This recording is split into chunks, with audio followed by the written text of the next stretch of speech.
पैसों की जरूरत पड़ने पर एफडी तोड़ना कितना सही होता है? एफडी तोड़े बिना आपके लिए बेस्ट ऑप्शन क्या रहेगा?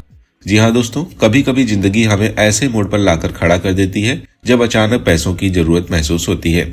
अगर आपने भी अपने भविष्य को सुरक्षित रखने के लिए एफडी करवाई है और अब आपको पैसों की जरूरत पड़ गई है, तो क्या आप इसे तोड़ देंगे या कोई और बेहतर रास्ता है? नमस्कार दोस्तों, स्वागत है आपका एसेटवर्ड चैनल पर, जहां हम आपको आर्थिक मामलों की सही जानकारी देते हैं। आज के इस वीडियो में हम जानेंगे कि पैसों की जरूरत पड़ने पर एफडी तोड़ना सही है या फिर नहीं। इसके अलावा आपके पास क्या क्या विकल्प हो सकते हैं, इस वीडियो में हम डिस्कस करेंगे। तो वीडियो में आगे बढ़ने से पहले चैनल को सब्सक्राइब कर बेल आइकन पर क्लिक करते चलें। तो चलिए फिर वीडियो में आगे बढ़ते हैं।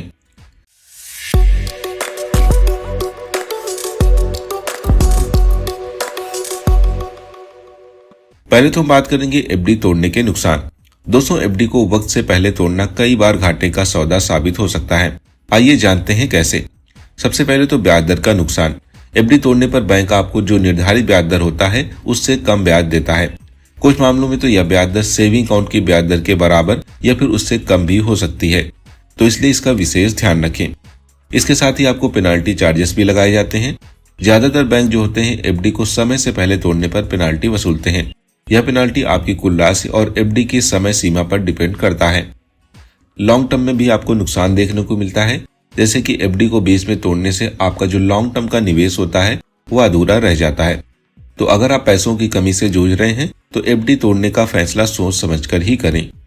अब आपको बताते हैं कि एफडी तोड़े बिना आप कैसे पैसे जुटा सकते हैं।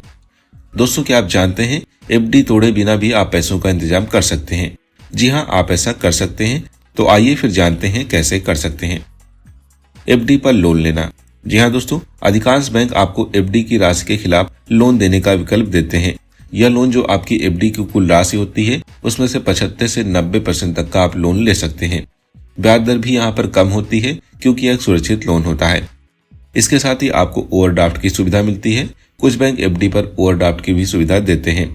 अपनी जरूरत के अनुसार एफडी के हिस्से का उपयोग कर सकते हैं और बाद में इसे चुका सकते हैं।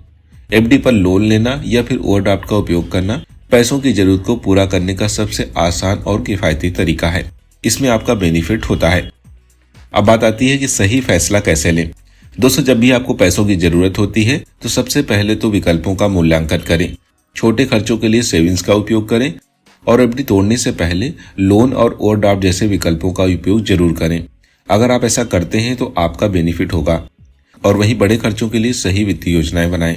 याद रखें, हर फैसला आपके फाइनेंशियल स्टेटस को प्रभावित करेगा, इसलिए सोच समझकर ही कदम उठाएं।